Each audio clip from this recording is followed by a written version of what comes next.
Moving on, in Pakistan, a terrorist has been allowed to walk free from prison and his release celebrated by his supporters. This comes after the government gave in to pressure and ordered his release. This is Tehreek-e-Labbaik Pakistan chief Saad Husain Rizvi.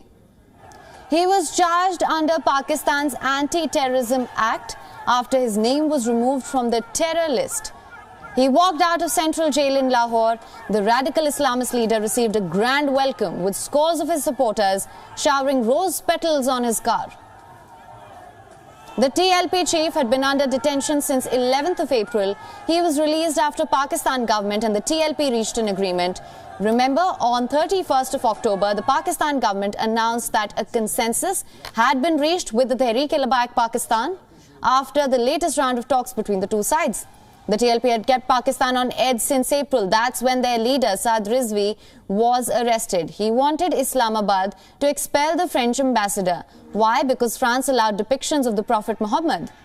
Islamabad arrested him, banned the TLP. Its members went on a rampage, presenting themselves as crusaders of faith. After failing to rein them in, the government surrendered to these extremists. It struck a deal with them. Now their leader has been released. And for more on this, our Pakistan Bureau Chief Anas Malik has sent us this report. Let's listen in.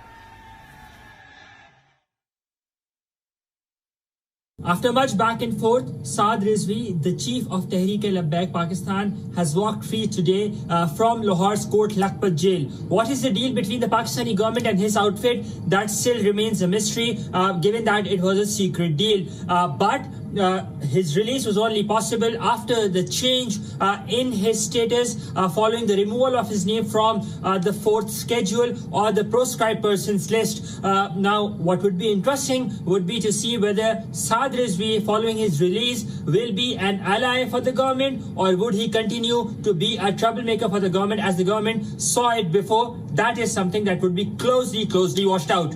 Anas Malik, Islamabad, Pakistan, for WION, World is One. WION is now available in your country. Download the app now. Get all the news on the move.